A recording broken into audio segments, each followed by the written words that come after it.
So we got Mike here that says, hate to be the devil's advocate, but we can't afford Randle. He's great. Can't deny that, but he's too expensive. Always injured and need money for other talent. Wow. So Randle takes less money in his first contract. You don't think he's going to do that again?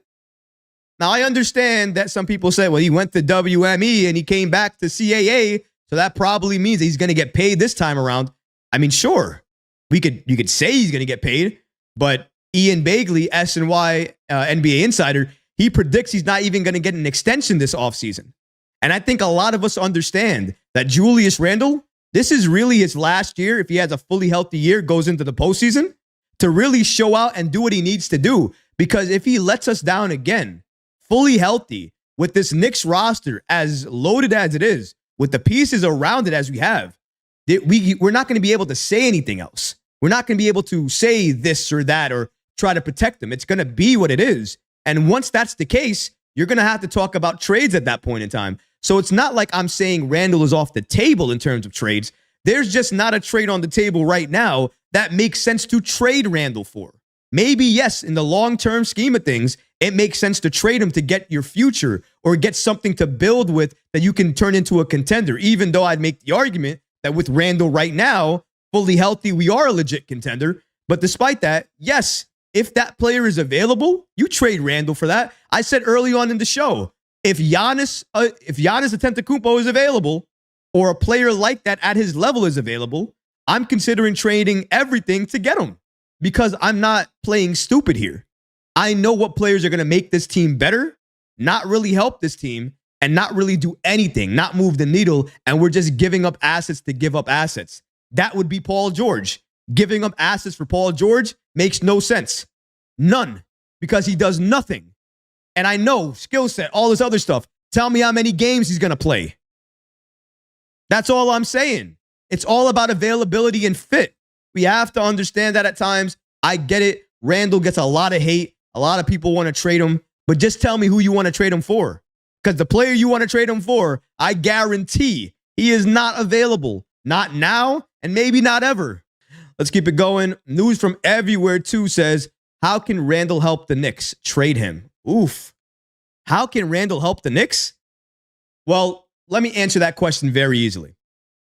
Going back to the series against Philadelphia or the series against Indiana, you're talking about what the Knicks needed, right? I can make the argument that the Knicks needed Julius Randle in both of those series because, quite simply, when Randle is in the paint, he draws multiple defenders, sometimes 2 defenders, sometimes 3 defenders. The point being, it's a lot. And because he draws so many people near him, what does that do to the lanes in the paint? Opens them wide away open, right? So that happens. And then the corners, what happens there? Open. Perimeter, what happens there? Open. Jalen Brunson, what happens there? Not double or triple teamed anymore. That's what Randle gives you, ladies and gentlemen. That's what Randle does for you. And until we understand that Randle gives us that, I think a lot of people are going to continue to hate on this man back and forth over and over.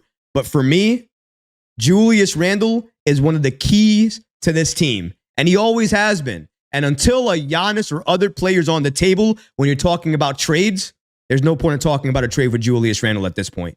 Rock, my guy Rock, shout out to you, man. I appreciate you. Knicks have all the leverage with Randle. Don't need to extend them now and play out next year. What he said.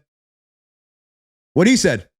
I'll repeat it again so everybody in the back of the room can get it because that was an amazing comment. Shout out to Rock again. Knicks have all the leverage with Randle. Don't extend him now and play it out next year. Exactly. Why do they have to extend him? If anything, they have a built-in excuse to why not to extend him. He's coming back from injury, and we didn't see him in the postseason. And how can you give somebody more money without understanding what he can do in certain situations?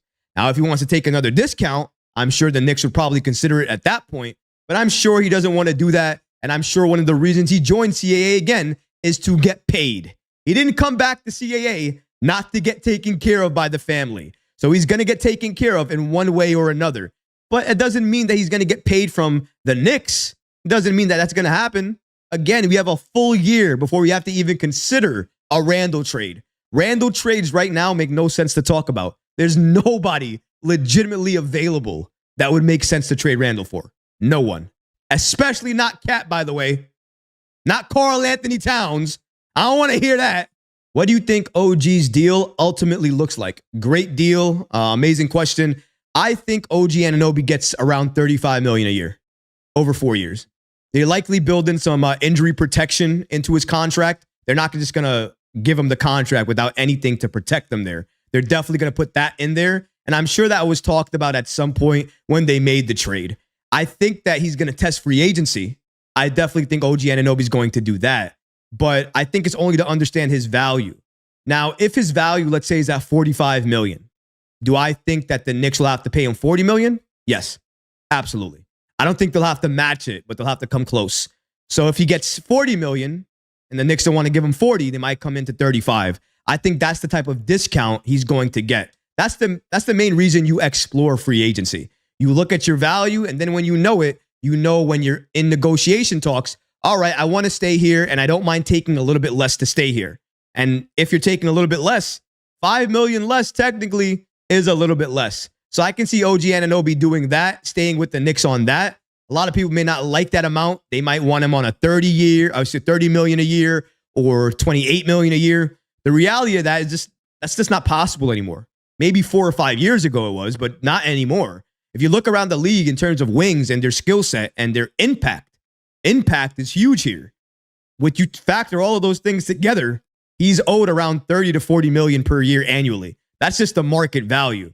And for somebody in the chat that asked me where I'm from Queens, New York. Yes, I am. Shout out to the borough. I appreciate all my guys and all the listeners who are part of Queens as well, too. Oh, so we got JM says South Jamaica. My guy, South Jamaica, Queens, stand up, baby. I love to see my guys from Queens in the chat. Salute to you, my brother. I appreciate you. Let's keep it going. We got John from Far Rockaway, Queens. My guy, Queens in the building. Stand up. Drop some hearts in the chat if you from Queens. Stand up, Queens. Appreciate you. I don't care where you're from. You could be from Brazil. I don't care. It's all about here and your fandom over here. And as long as you're Knicks like that, you're cool with me. If you enjoyed these clips from the live show, be sure to subscribe to the channel and have notifications turned on so you don't miss any new episodes or when we go live. Thanks for watching, Knicks fans, and until next time, peace.